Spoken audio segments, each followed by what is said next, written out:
Hi. Happy Friday. Thank God it's Friday. I'm gonna Phoebe over. Hey girl, don't fall. Yeah. Okay, we got no dog today. My fucking nail fell off. How rude is that? Okay. Pride and Prejudice by Jane Austen. Let's get into it. I may have to cut this stream short because we're waiting for someone to come and fix our dishwasher. I also have no lip balm on, so that sucks. I don't have one here. Chapter 12. Oh, yes. Okay. Chapter 12. In consequence of an agreement between the sisters, Elizabeth wrote the next morning to her mother to beg that the carriage might be sent for them in the course of the day. But Mrs. Bennet, who had calculated on her daughters remaining at Netherfield to the following Tuesday, which would exactly finish Jane's week, could not bring herself to receive them with pleasure before. Her answer, therefore, was not propitious?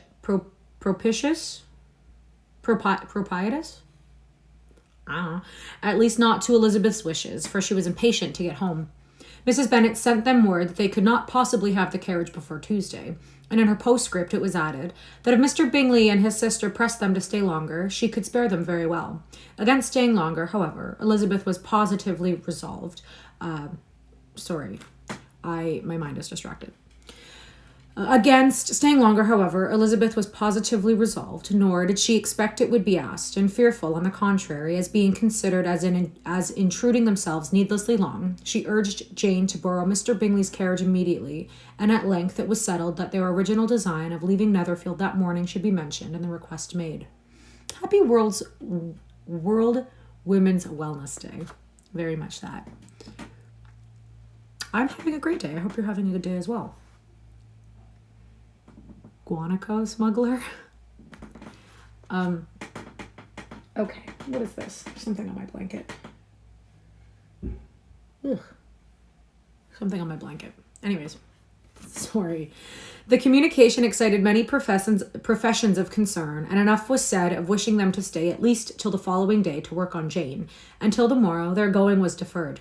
Miss Bingley was then sorry that she proposed the delay, for her jealousy and dislike of one sister much exceeded her affection for the other. The master of the house heard with real sorrow that they were to go so soon, and repeatedly tried to persuade Miss Bennet that it would not be safe for her, that she was not enough recovered, but Jane was firm when she felt herself to be right. To Mr. Darcy it was welcome intelligence. Elizabeth had been at Netherfield long enough. She attracted him more than he liked, and Miss Bingley was uncivil to her, and more teasing than usual to himself. He wisely resolved to be particularly careful that no sign of admiration should now escape him, nothing that could elevate her with the hope of influencing his felicity, sensible that if such an idea had been suggested, his behavior during the last day must have material weight in confirming or crushing it. Steady to his purpose, he scarcely spoke 10 words to her through the whole of Saturday, and though they were at one time left by themselves for half an hour, he adhered most conscientiously to his book and would not even look at her. On Sunday, after morning service, the separation, so agreeable to almost all, took place.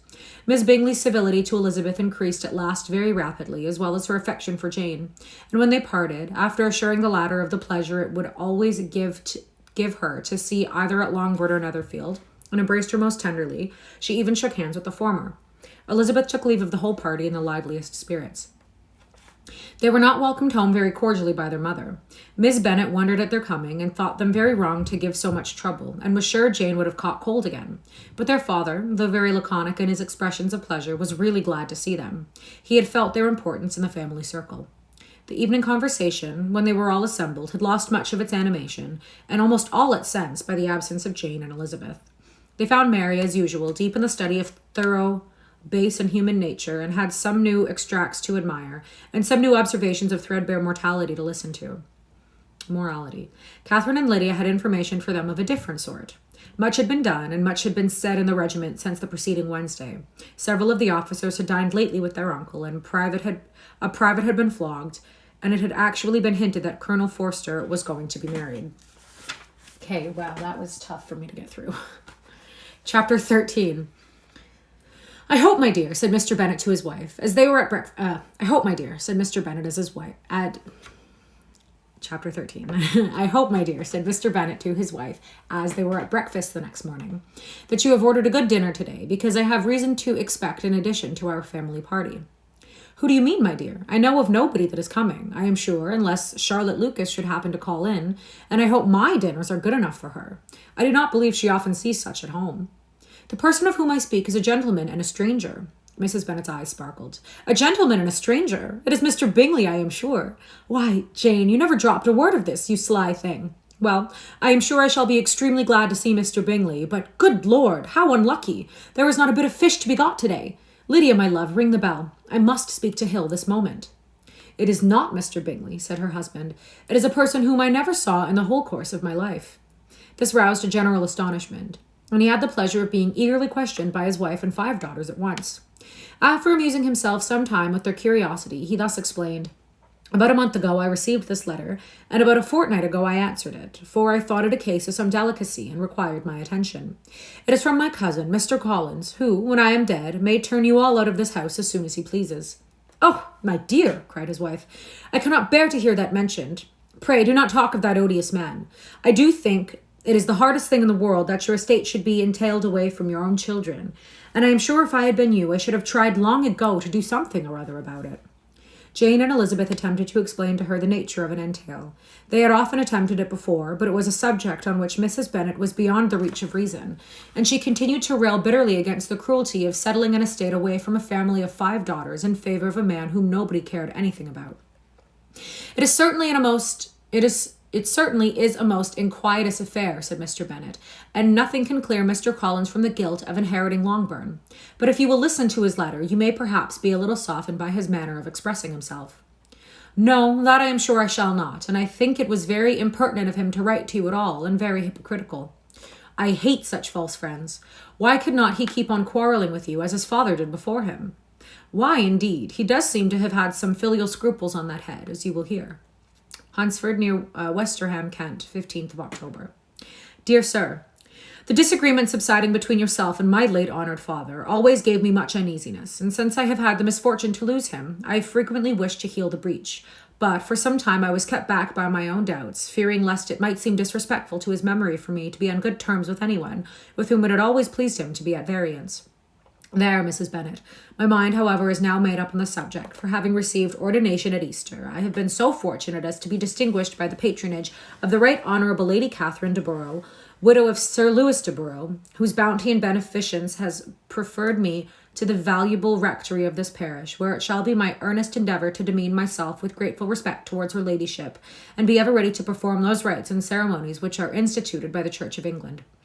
As a clergyman, moreover, I feel it my duty to promote and establish the blessing of peace in all families within the reach of my influence, and on these grounds I flatter myself that the present overtures of goodwill are highly commendable, and that the circumstance of my being next in the entail of Longbourn estate will be kindly overlooked on your side, and not lead you to reject the offered olive branch. I cannot be otherwise than concerned at being the means of injuring your amiable daughters, and beg leave to apologize for it, as well as to assure you of my readiness to make them every possible amends. But of this hereafter. If you should have no objection to receive me into your house, I propose myself the satisfaction of waiting on you and your family Monday, November 18, by 4 o'clock, and shall probably trespass on your hospitality till the Saturday's night following, which I can do without any inconvenience, as Lady Catherine is far from objecting to my occasional absence on a Sunday, provided that some other clergyman is engaged to do the duty of the day. I remain, dear sir, with respectful compliments to your lady and daughters, your well-wisher and friend, William Collins. At 4 o'clock, therefore, we may expect this peacemaking gentleman, said Mr. Bennet as he folded up the letter. He seems to be a most conscientious and polite young man, upon my word, and I doubt not will prove a valuable acquaintance, especially if Lady Catherine should be so indulgent as to let him come to us again. There is some sense in what he says about the girls, however, and if he is disposed to make them any amends, I shall not be the person to discourage them. Though it is difficult, said Jane, to guess in what way he can mean to make us the atonement he thinks our due, the wish is certainly to his credit. Elizabeth was chiefly struck with his extraordinary deference for Lady Catherine, and his kind intention of christening, marrying, and bearing his parishioners wherever it were required.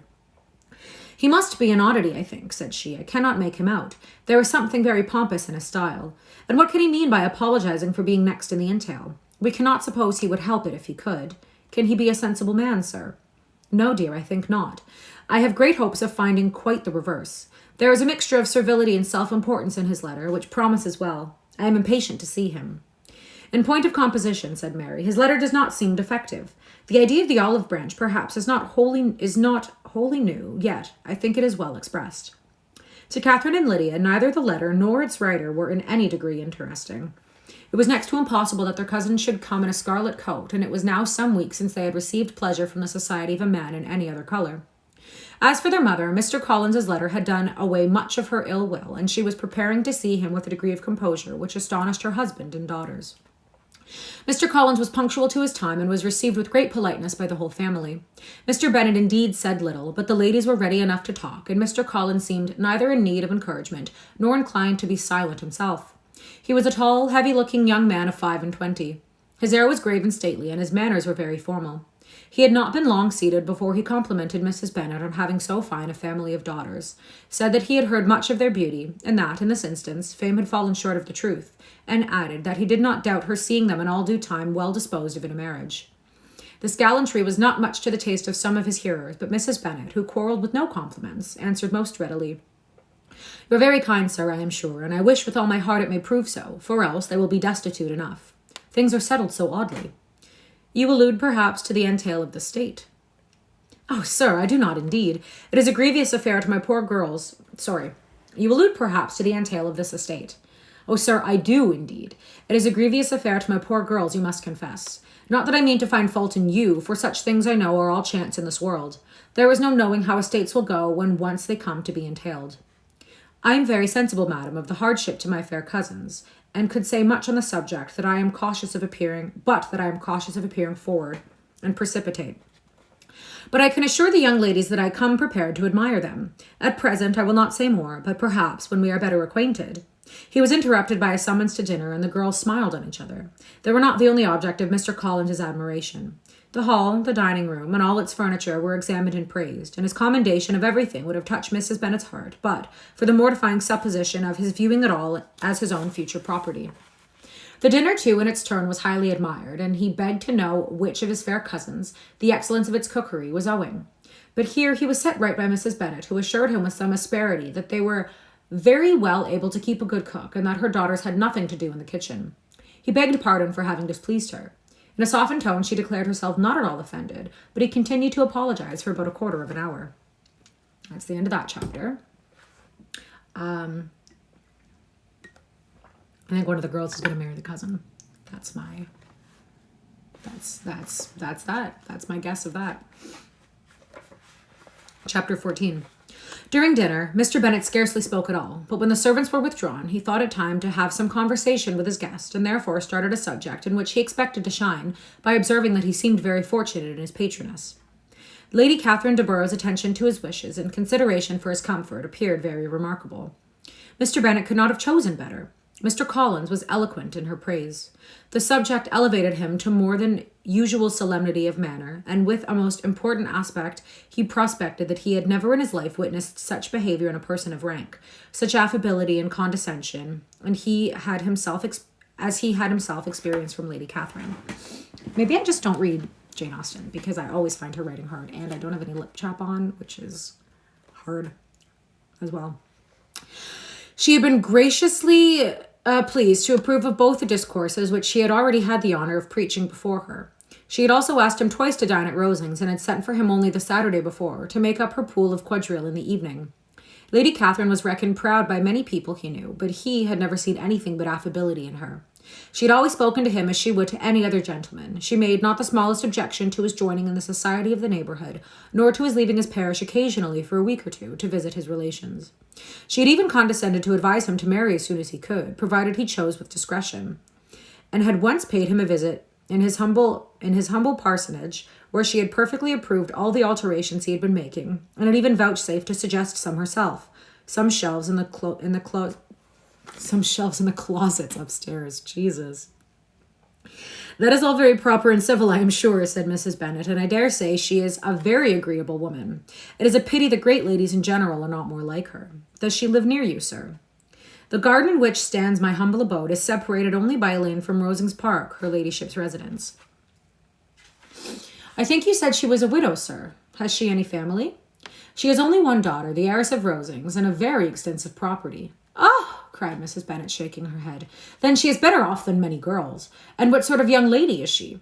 Is she handsome? She's a most charming young lady indeed. Lady Catherine herself says that in point of true beauty, Mrs. de Bourgh is far superior to the handsomest of her sex, because there is that in her features which marks the young woman of distinguished birth. She is unfortunately of a sickly constitution, which has prevented her making that progress in many accomplishments, which she could not otherwise have failed of, as I am informed by the lady who superintended her education, and who still resides with them. But she is perfectly amiable, and often condescends to drive by my humble abode in her little phaeton and ponies. Has she been presented? I do not remember her name among the ladies at court. Her indifferent state of health unhappily prevents her being in town, and by that means, as I told Lady Catherine myself one day, has deprived the British court of its brightest ornament. Her ladyship seemed pleased with the idea, as you may imagine that I am happy on every occasion to offer those little delicate compliments which are always acceptable to ladies. I have more than once observed to Lady Catherine that her charming daughter seemed born to be a duchess, and that the most elevated rank, instead of giving her consequence, would be adorned by her. These are the kind of little things which please her ladyship, and it is a sort of attention which I conceive myself peculiarly bound to pay. You judge very properly, said Mr. Bennet, and it is happy for you that you possess the talent of flattery with delicacy. May I ask whether these pleasing attentions proceeded from the impulse of the moment, or are the result of previous study? They arise chiefly from what is passing at the time, and though I sometimes amuse myself with suggesting and arranging such little elegant compliments as may be adapted to ordinary occasions, I always wish to give them as unstudied an air as possible. Mr. Bennet's expectations were fully answered.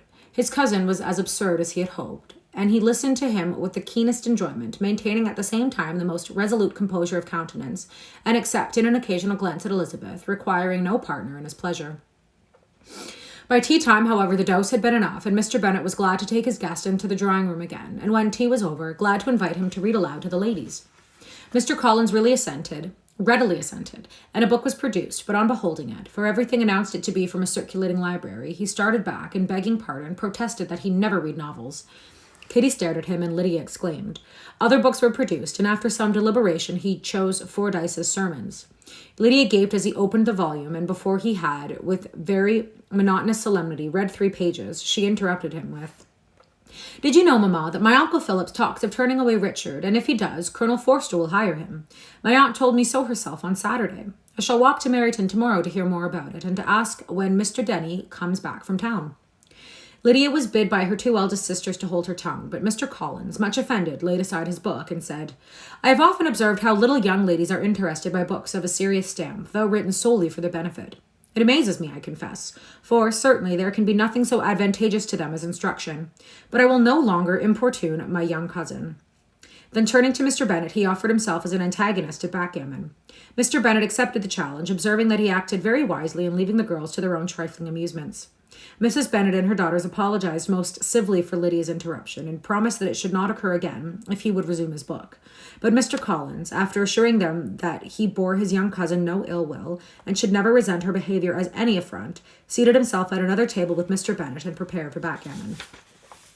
Chapter 15. These chapters are little. Chapter 15. What do we think of chapter 14, folks? Not much. I really don't have many thoughts, truthfully, on chapter 14. Chapter 15. Mr. Collins was not a sensible man, and the deficiency of nature had been but little assisted by education or society, the greatest part of his life having been spent under the guidance of an illiterate and miserly father.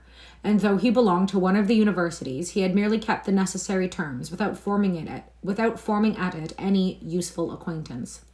The subjection in which his father had brought him up had given him originally great humility of manner, but it was now a good deal counteracted by the self-conceit of a weak head, living in retirement, and the consequential feelings of early and unexpected prosperity. A fortunate chance had recommended him to Lady Catherine de Bourgh when the living of Hunsford was vacant, and the respect which he felt for her high rank, and his veneration for her as his patroness, mingling with a very good opinion of himself, of his authority as a clergyman, and his rights as a rector, made him altogether a mixture of pride and obsequiousness, self-importance and humility.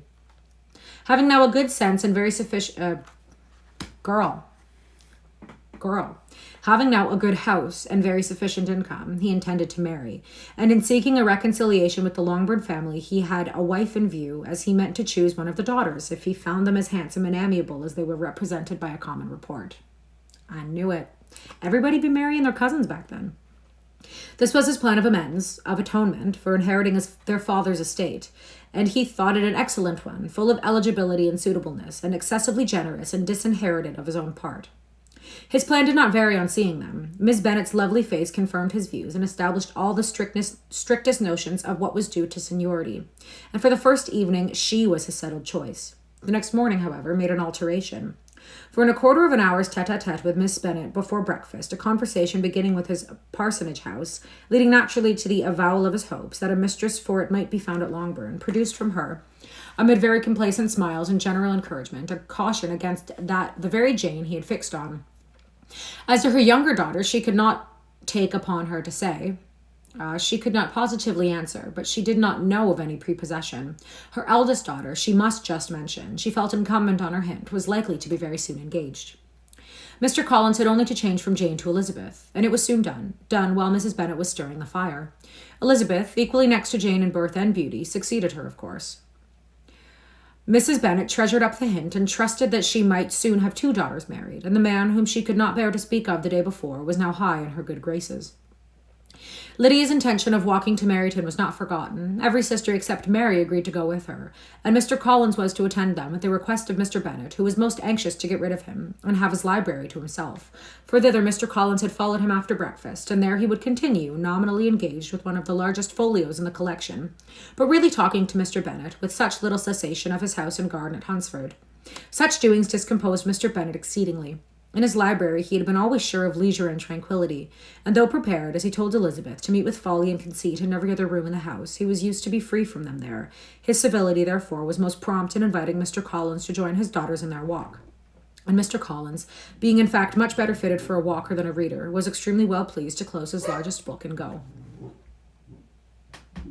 The dog's clucking in the other room. In pompous nothings on his side and civil assents on that of his cousins, their time passed till they entered Meryton. The attention of the younger ones was then no longer to be gained by him. Their eyes were immediately wandering up in the street in quest of the officers, and nothing less than a very smart bonnet indeed, or a really new muslin in a shop window, could recall them. But the attention of every young lady was caught soon by a young man whom they had never seen before, of most gentlemanlike appearance, walking with an officer on the other side of the way. The officer was the very Mr. Denny, concerning whose return from London Lydia came to inquire, and he bowed as they passed. They were all struck with the stranger's air, all wondered who he could be, and Kitty and Lydia, determined if possible to find out, led the way across the street, under the pretence of wanting something in an opposite shop, and fortunately had just gained the pavement when the 2 gentlemen, turning back, had reached the same spot. Mr. Denny addressed them directly and entreated permission to introduce his friend, Mr. Wickham, who had returned with him the day before from town, and he was happy to say had accepted a commission in their corps. This was exactly as it should be, for the young man wanted only regimentals to make him completely charming. His appearance was greatly in his favour. He had all the best part of beauty, a fine countenance, a good figure, and very pleasing address. The introduction was followed up on his side by a happy readiness of conversation.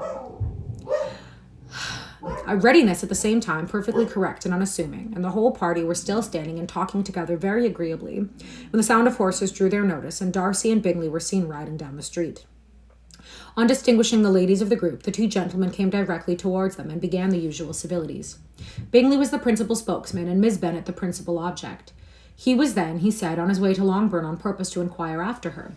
Mr. Darcy corroborated it with a bow, and was beginning to determine not to fix his eyes on Elizabeth, when they were suddenly arrested by the sight of the stranger, and Elizabeth, happening to see the countenance of both as they looked at each other, was all astonished at the effect of the meeting. Both changed colour, one looked white, the other red. Mr. Wickham, after a few moments, touched his hat, a salutation which Mr. Darcy just deigned to return. What could be the meaning of it? It was impossible to imagine. It was impossible not to long to know. In another minute, Mr. Bingley, but without seeming to have noticed what happened, took leave and rode on with his friend. Mr. Denny and Mr. Wickham walked with the young ladies to the door of Mr. Phillip's house, and then made their bows, in spite of Miss Lydia's pressing entreaties that they would come in, and even in spite of Mrs. Phillips throwing up the parlour window and loudly seconding the invitation. Mrs. Phillips was always glad to see her nieces, and the 2 eldest, from their recent absence, were particularly welcome, and she was eagerly expressing her surprise at their sudden return home, when, as their own carriage had not fetched them, she should have known nothing about it, if she had not happened to see Mr. Jones's shop-boy in the street, who had told her that they were not to send any more drafts to Netherfield, because the Miss Bennets were come away, when her civility was claimed towards Mr. Collins by Jane's introduction of him. Oh my God.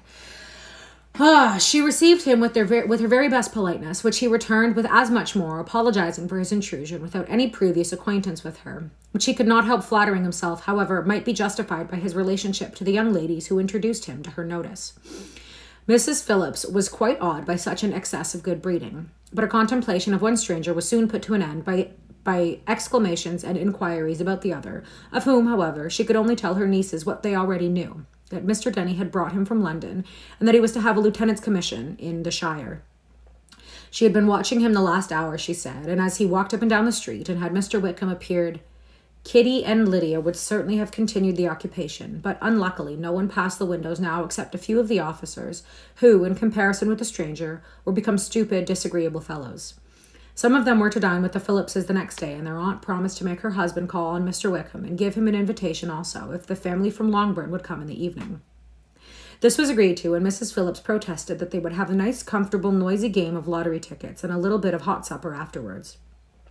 The prospect of such delights was very cheering, and they parted in mutual good spirits. Mr. Collins repeated his apologies in quitting the room, and was assured with unwearying civility that they were perfectly needless. As they walked home, Elizabeth related to Jane what she had seen pass between the two gentlemen. But though Jane would have defended either or both, had they appeared to be wrong, she could no more explain such behavior than her sister. Mr. Collins, on his return, highly gratified Mrs. Bennet by admiring Mrs. Phillips's manners and politeness. He protested that, except Lady Catherine and her daughter, he had never seen a more elegant woman, for she had not only received him with the utmost civility, but had even pointedly included him in her invitation for the next evening, although utterly unknown to her before. Something he supposed might be attributed to his connection with them, but yet he had never met with so much attention in the whole course of his life. Okay, that's where we're going to stop for a few reasons. A, chapter 16 is long. B, I'm struggling with my words today, guys. It's pretty bad. So I have a YouTube channel, K.A. Reads Classics. It's the same name as this channel. I actually think it's linked, but I don't know. I don't know how technology works. So yeah, check it out if you want. I'm just going to upload this and all the other ones. I'm going to get my nail fixed. That's so embarrassing. That's so embarrassing. I haven't done a Saturday stream in a while, but hopefully I'll do a Saturday stream tomorrow. I'll try to do one this week. We will be constructing a little bit of a fence in our backyard, so it really just depends on timing, etc., etc. Getting distracted. Thank you so much for reading with me. Happy Friday, TGIF. Get outside, go for a walk, go do something, get some fresh air. Bye. Thank you.